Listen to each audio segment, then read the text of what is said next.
Bienvenido a la serie de Diálogos Teológicos Fundamentales, por el Dr. Deida. Las historias y enseñanzas bíblicas son mejor entendidas y aprendidas cuando están presentadas por medio de diálogos. Así que nuestro objetivo es que los oyentes puedan aprender cómo la verdad bíblica se combina con la vida práctica y ordinaria. Nuestra conversación de hoy será sobre la palabra de Dios como medio de gracia.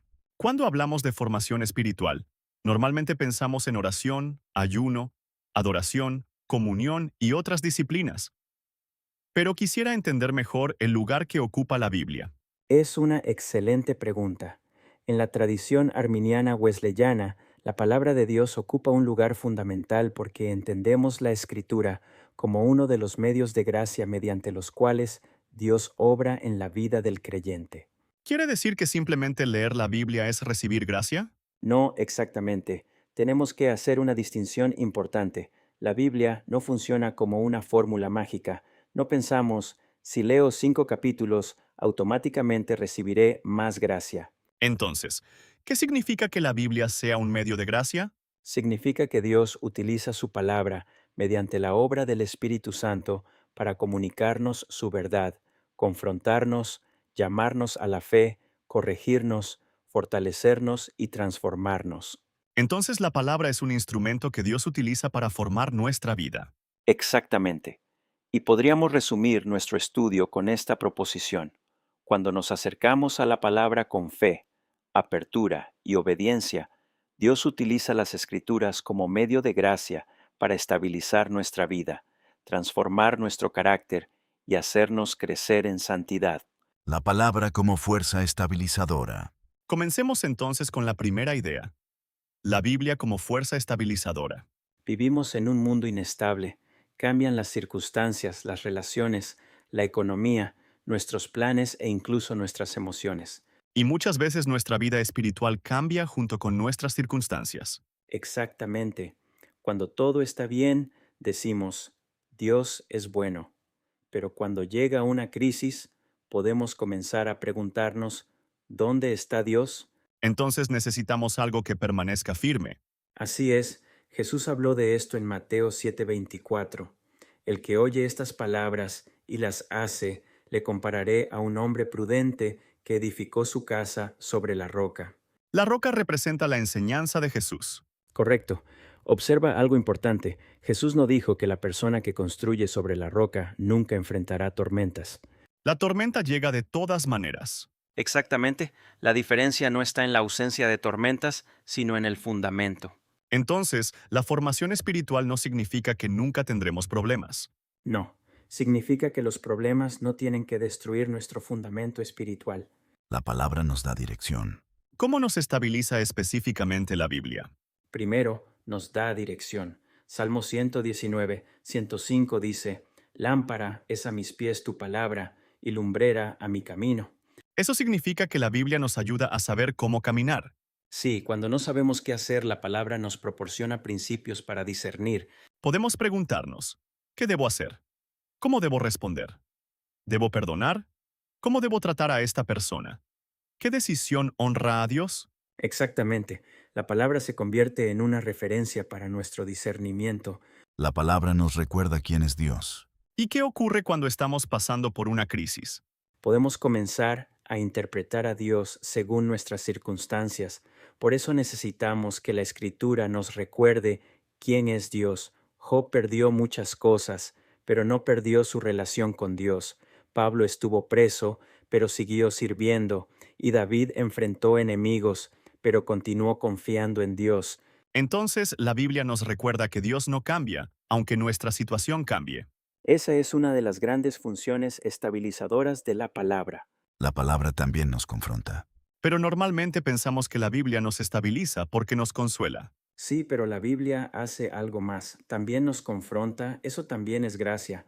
A veces pensamos que la gracia solamente significa que Dios nos hace sentir bien, pero la gracia también nos confronta para poder transformarnos. Entonces, la Biblia puede mostrarnos nuestro orgullo, nuestro egoísmo, nuestra falta de perdón. Nuestra impaciencia, nuestro resentimiento, nuestra falta de amor y nuestra desobediencia. Eso no siempre es cómodo. No, pero puede ser profundamente sanador. Entonces podemos decir, la palabra no solamente nos consuela, también nos corrige. Exactamente. La palabra como medio de gracia. ¿Cómo entendía Wesley los medios de gracia?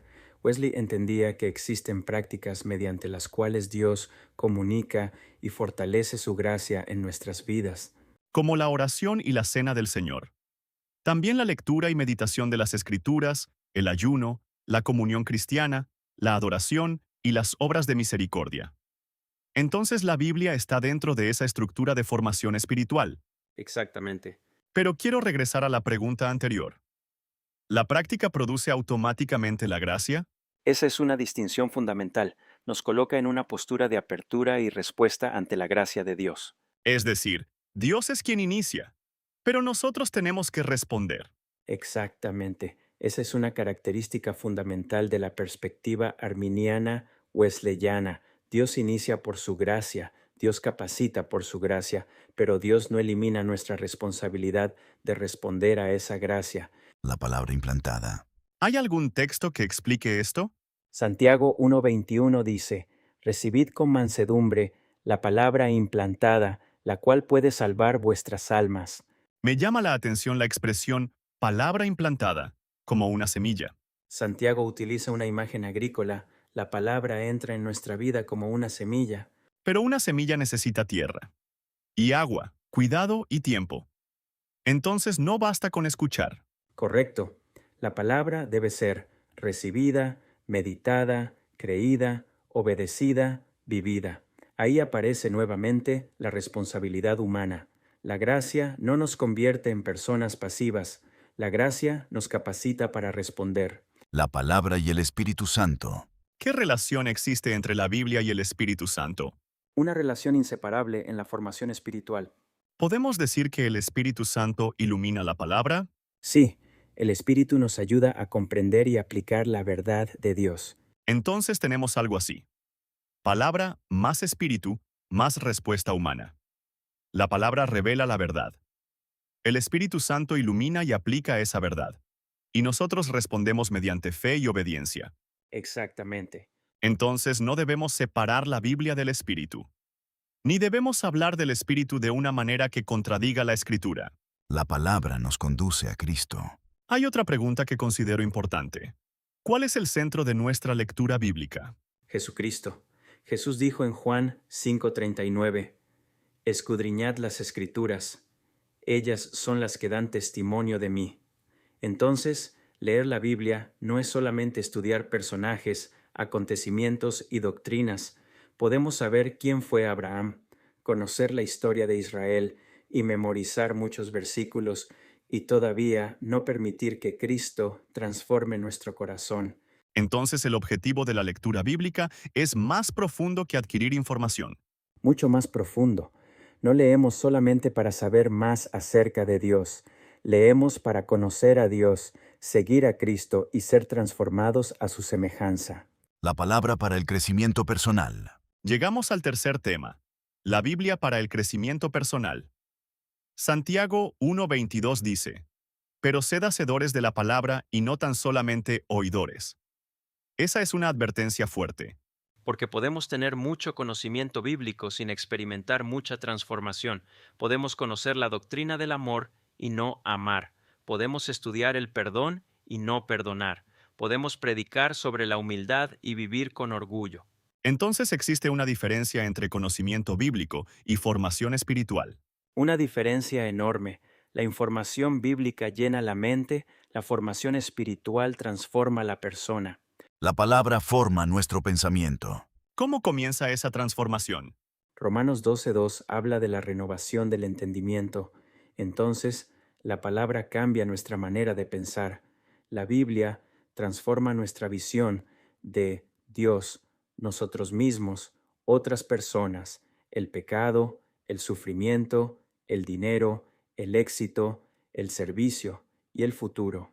Entonces, una persona formada por la palabra comienza a interpretar la vida desde la perspectiva del reino de Dios. Exactamente. La palabra forma nuestro carácter. ¿Y cómo se relaciona esto con la santificación? De manera directa, La meta de la formación espiritual no es solamente que sepamos más versículos, es que lleguemos a parecernos más a Cristo. Por eso Gálatas 5 habla del fruto del Espíritu: amor, gozo, paz, paciencia, benignidad, bondad, fe, mansedumbre y dominio propio. Entonces, la evidencia de nuestro crecimiento espiritual no es solamente cuánto sabemos, sino cómo vivimos, y cómo tratamos a las personas, y cuánto amamos, y cómo respondemos cuando somos heridos. La palabra, gracia y santificación.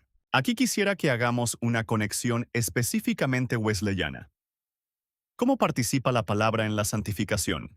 La Escritura nos muestra qué debemos abandonar y qué debemos cultivar. Nos muestra lo que Dios desea, lo que debemos abandonar, lo que debemos cultivar, cómo debemos vivir. Entonces la palabra participa en nuestra santificación. Sí, pero recuerda, la palabra no santifica de manera mecánica, es Dios quien santifica, y lo hace por su gracia, mediante el Espíritu, mientras respondemos en fe y obediencia. Entonces podríamos decir, la santificación es obra de la gracia de Dios en nosotros, pero requiere nuestra cooperación con esa gracia. Esa es una manera muy apropiada de expresarlo desde una perspectiva wesleyana. ¿Cómo leer la Biblia como medio de gracia? Todo esto es muy teológico, pero ¿cómo lo llevamos a la práctica? Podemos utilizar 5 movimientos sencillos. Primero, leer. ¿Qué dice el texto? No comenzar inmediatamente con ¿qué significa para mí?, sino preguntar primero qué está diciendo el texto. Segundo, reflexionar. ¿Qué me revela acerca de Dios? También, ¿qué revela acerca de Cristo? ¿Qué revela acerca del Espíritu? ¿Qué revela acerca del ser humano? Tercero, escuchar. ¿Qué está diciendo Dios a mi vida? Cuarto, responder. ¿Qué debo hacer? Esa es la pregunta fundamental. ¿Qué necesito? ¿Creer? ¿Cambiar? ¿Abandonar? ¿Comenzar? ¿Perdonar? ¿Y practicar? Quinto, orar. Finalmente, convierto la palabra en oración. Si leo Filipenses 4:6 sobre la ansiedad, puedo orar. Señor, estoy preocupado por esta situación. Tu palabra me llama a presentarte mis peticiones. Ayúdame a confiar en ti. Entonces la Biblia deja de ser solamente un texto que estudio y se convierte en una palabra mediante la cual me encuentro con Dios. 3 peligros en nuestra lectura bíblica. ¿Cuáles son los principales peligros? Primero, leer sin obedecer. Podemos tener información sin transformación. Segundo, leer sin contexto. Podemos tomar versículos aislados y construir doctrinas equivocadas. Y tercero, leer sin Cristo. Es decir, podemos estudiar la Biblia y perder de vista su centro. Toda la Escritura participa en la historia de la redención que encuentra su centro y cumplimiento en Jesucristo. Una disciplina diaria de la palabra. ¿Podríamos enseñar una disciplina práctica a la iglesia? Claro, podemos comenzar con 20 minutos diarios. 5 minutos para leer. Lee lentamente el pasaje. 5 minutos para meditar. Pregunta, ¿qué palabra o verdad está llamando mi atención? 5 minutos para orar. Habla con Dios acerca de lo que has leído. 5 minutos para responder. Pregunta, ¿cómo voy a vivir esta palabra hoy? Eso cambia la pregunta. Ya no preguntamos, ¿cuántos capítulos leí? Sino, ¿qué hizo Dios en mí mientras leía? La palabra y la comunidad de fe. ¿Esta disciplina debe hacerse solamente individualmente? No, la espiritualidad wesleyana tiene una fuerte dimensión comunitaria. Entonces necesitamos grupos pequeños, predicación, enseñanza, discipulado, adoración, comunión, conversación espiritual y corrección fraterna. Porque a veces otro creyente puede ayudarnos a ver algo que nosotros no estamos viendo. Por eso una iglesia saludable no solamente pregunta, ¿cuántas Biblias tenemos? También pregunta, ¿qué está haciendo la palabra de Dios en nuestra comunidad? La visión wesleyana de la formación espiritual. ¿Podemos resumir todo el estudio en una sola secuencia? Sí, mira, gracia hacia la palabra, hacia la fe, hacia la obediencia, hacia la transformación, hacia la santidad, hacia el amor, hacia la misión. Dios inicia con su gracia. La palabra anuncia y comunica esa gracia. La persona responde mediante la fe. La fe produce obediencia. La obediencia sostenida por la gracia participa en la transformación. La transformación conduce a la santidad. La santidad se expresa en amor y el amor nos lleva a la misión. Conclusión. Entonces entiendo algo que antes no veía. La formación espiritual no consiste simplemente en leer más Biblia. Tampoco consiste solamente en saber más teología. Se trata de permitir que Dios utilice su palabra para formar nuestra vida. Y desde la perspectiva arminiana wesleyana, Dios inicia esa obra mediante su gracia, pero nosotros debemos responder. Entonces la palabra nos estabiliza, la palabra nos confronta, la palabra nos transforma, la palabra nos conduce a la santidad, y la santidad nos conduce al amor y a la misión. Esa es la meta. Entonces podríamos terminar diciendo, no leemos la palabra solamente para llenar nuestra mente de verdades acerca de Dios. La leemos para abrir nuestro corazón a la gracia de Dios, permitir que el Espíritu nos transforme y aprender a amar como Cristo. La Biblia no es solamente un libro que estudiamos. Es un medio de gracia mediante el cual Dios nos forma como discípulos santos, amantes de Dios y comprometidos con su misión. Los diálogos teológicos fundamentales son publicados semanalmente por el Dr. Daniel Deida. El objetivo principal es que ustedes puedan conocer mejor a Dios, fomenten una disciplina teológica de estudio y desarrollen una vida práctica espiritual semejante a Cristo.